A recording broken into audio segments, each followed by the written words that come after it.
Well, hey y'all, I'm Edmund. And I'm Heather. And this is All Positive Reviews.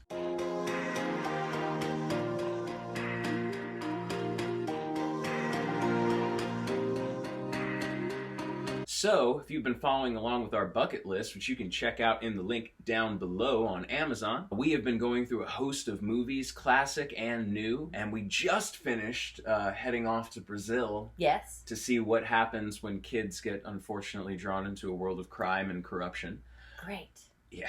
But now we are in Los Angeles. Yes. In 1994 for Pulp Fiction. Yes. You got a corpse in a car, minus a head in a garage. Take me to it.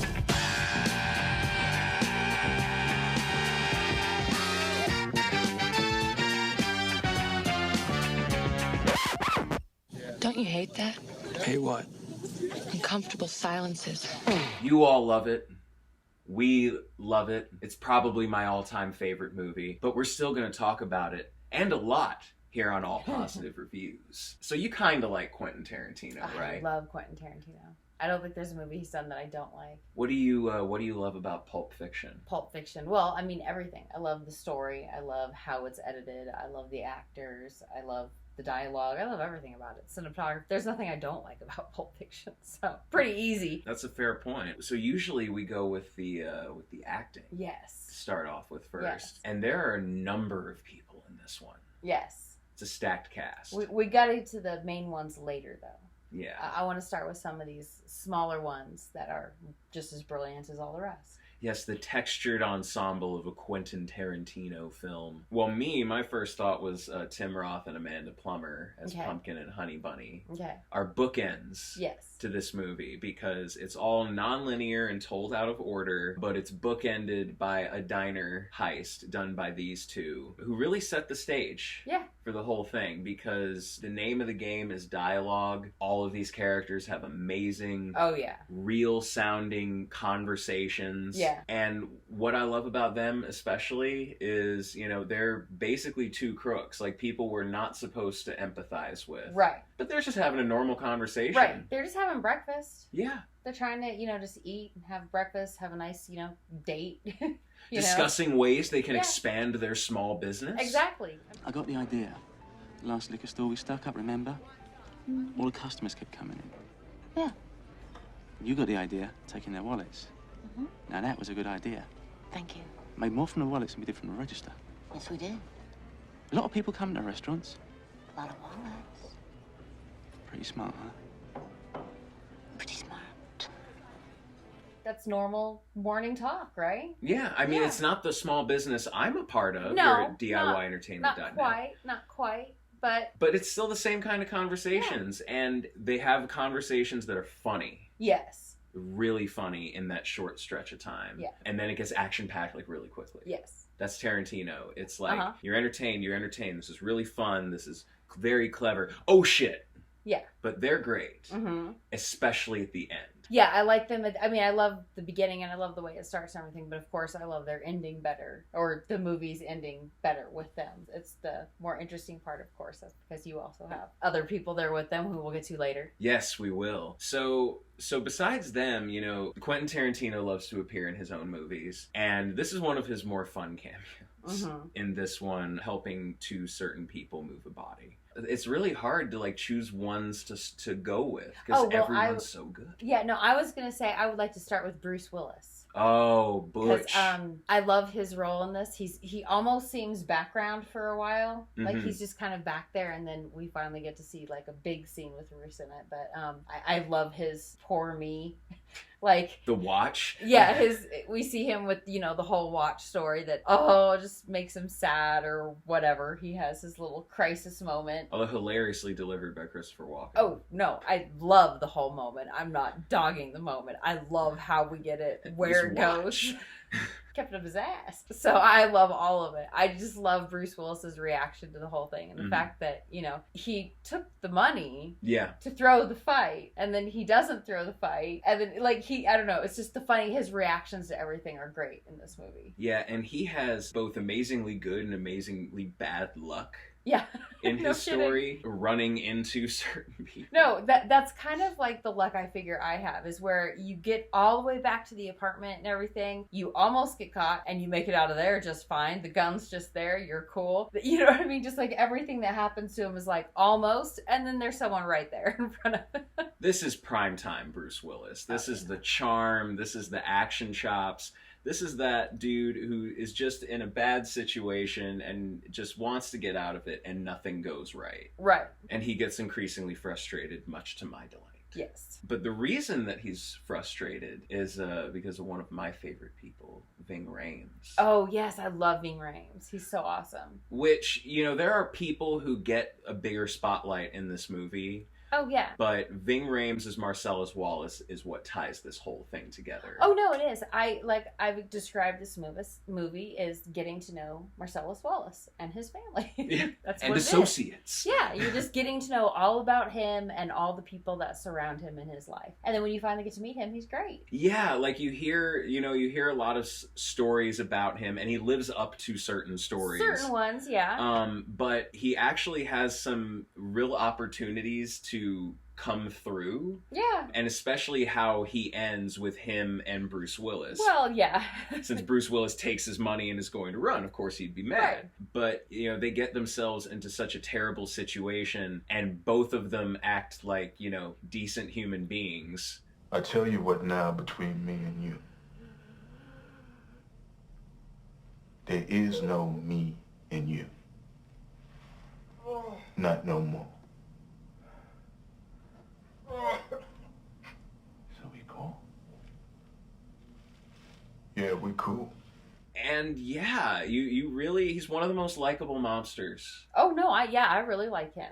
Everything you see about him, everything you hear about him, and the way that Uma reacts, like to the story about him and stuff, you can tell he's a really cool guy. Truth is, nobody knows why Marcellus threw Tony out of that 4-story window except Marcellus and Tony. No, Ving Rhames is great. Mia Wallace is iconic. I love Mia Wallace. She's just the best. She's absolutely not a... Yeah, no, she's not at all. Uma Thurman here in a star-making role. Oh, yeah. Who isn't in the movie as much as the poster would lead you to believe. No, she's very... Honestly, she probably doesn't even have that many minutes in the entire movie, but she makes a great impact with what she does have. Yeah. We see her in a few scenes, and every scene she steals the entire thing. And she kind of embodies that 90s spirit, that sort of like that lackadaisical apathy, but also that need to experience things, and that need to like know things, like have real conversations, you know, get to the truth. It doesn't always work out for her. No, not really. Although it leads to one of the best sequences in the movie that's really, really tense. Really, really tense. Really, really tense. Oh my god, nail-biting tense. And then hilarious. Yeah. Just the way she flies about the room, and then they're all just like, what? And then Rosanna Arquette. I always forget which Arquette is which. She's fucking funny. Yeah. I love how pissed off and understandably pissed that they're showing up there. Right. But she is just a source of hilarity through that whole thing. I love her monologue about why she has so many piercings. Uh-huh. And I especially love her and Eric Stoltz going back and forth. Yes, when they're looking for the book and the shot and everything. And fucking medical. No, I love her quick turn, because she's pissed when they first get there, and then after they get there, right when they're about to do the shot, she totally quiets down. Yeah. And just gets so into looking at because all of her piercings, she's so interested in the needle. Mm-hmm. You know what I mean? That she's like interested to watch what they're about to do. So she was so frustrated and then fascinated. She's like, damn, I'm mad, but hang on, this is cool. Okay. Yes. Already said Eric Stoltz. Oh, he's great. He's small role, really funny, has great chemistry with another actor we'll mention in a little bit. But he's involved in a sticky situation. Mm-hmm. There's another sticky situation that brings in arguably one of the most veteran actors of the last 40 years, Harvey Keitel. Yes. As the Wolf, who pound for pound, I think, turns the least amount of screen time into the most memorable part. Yeah, probably. For me. Yes, I understand. And because he's barely in the movie. And the one thing I can say is I love Quentin. Mm-hmm. I love his writing, his directing, everything else that he does. But I love his acting best when he's with Harvey Keitel.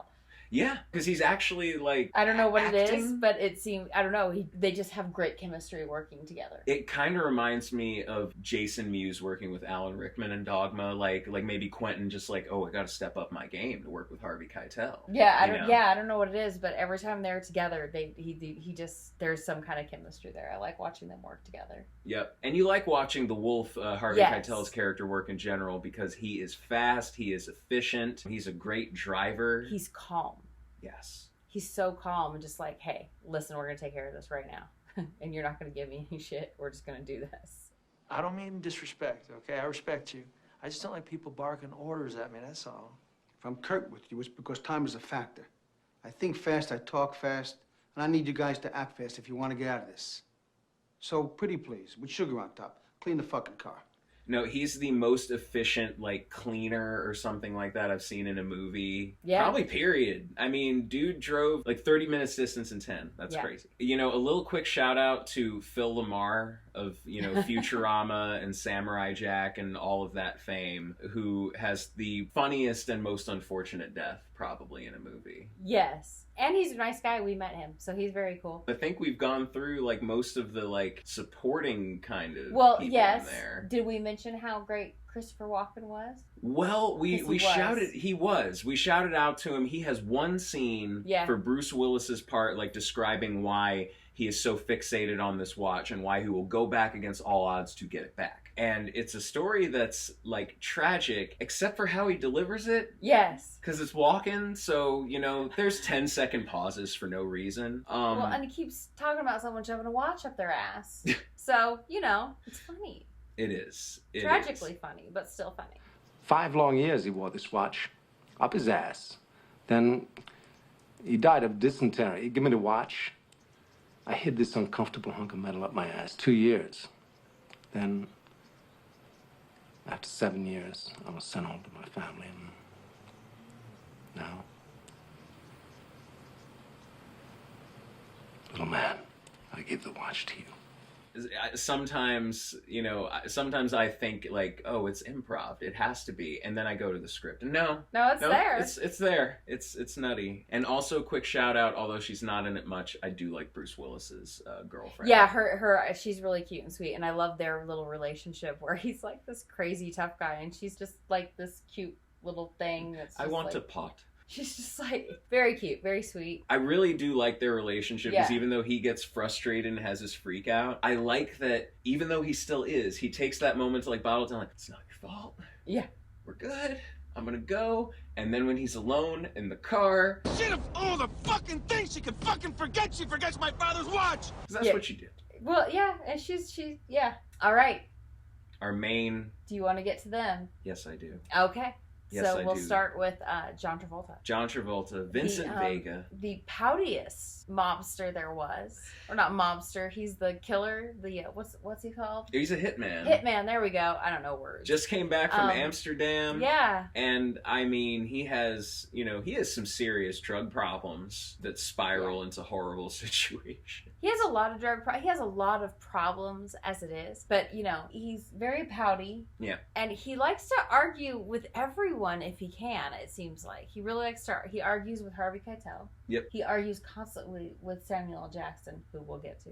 You know what I mean? He's just constantly wants to argue. Yeah, he's this wannabe cool. Yeah. It's almost like Quentin was casting John Travolta to make fun of like 70s John Travolta parts. Yeah, right. Yeah, yeah.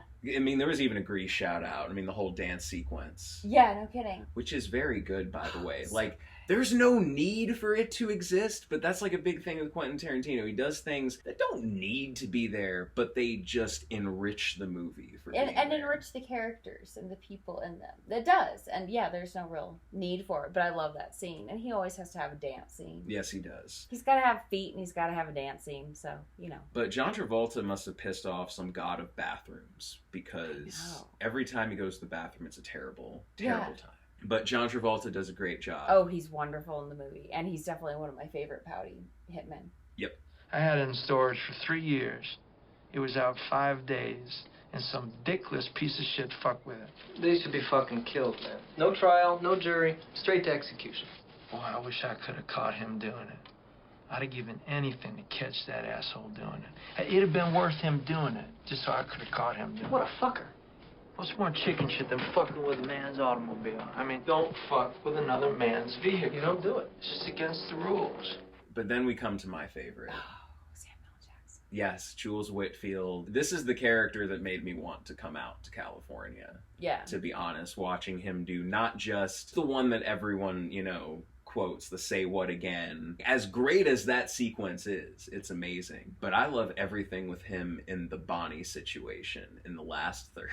Yeah. Especially the diner. He's really funny, he's charismatic, because it's Samuel L. Jackson, but there's this strange religious almost power through him in this movie that when it gets to the end with him and Tim Roth, I'm just blown away. This whole redemption kind of arc that they have going for him. Yeah. What do you like about Jules? Oh, I like everything about Jules. I kind of like how he takes the message and then runs with it for the whole movie. Yeah. You know, he's like, I should have gotten shot. Uh-oh. And then he like sits and contemplates it the whole movie. We watch him like, I mean, kind of, because you're flipping back and forth. But throughout any time you see him, he's contemplating where his life is. And I love the turn, like you said, from when you hear him do the verse the first time. Yeah. And then you hear him do the verse the second time. He's kind of, it's different. Yeah. And he's like kind of learned a lesson. He has, and even though, because that takes place, honestly, if the movie was chronological, it would be like 50 minutes into the movie, and then he would be out. Yeah. But I like that that's the ending of it. Oh, like, yeah. it leaves us with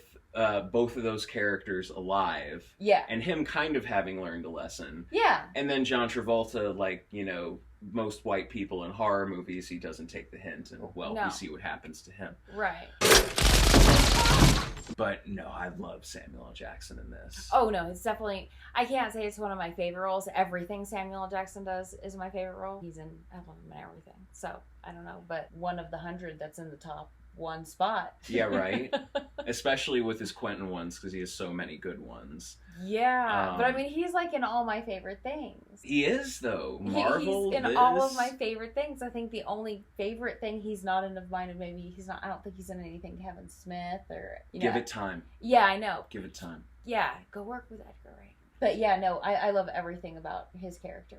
Yes. It's an all-time cast. Like, this is one of the greatest casts and group of characters assembled, especially for a movie of this type, because it's crazy crime comedy genre hybrid. Yeah. But so impeccably written. Yeah. It's like, okay, it's not low budget, it's definitely indie, but it's so well put together. I would have never known it was indie with how well done it is. Right? You know what I mean? When you say it's indie, that just shocks me because it's just so well done. It does not look like it could be. Yeah, it's smoothly directed. Yeah. It's 2.5 hours, but it's pitch perfect editing to where it flies by. It really does. And most especially the soundtrack. Mm-hmm.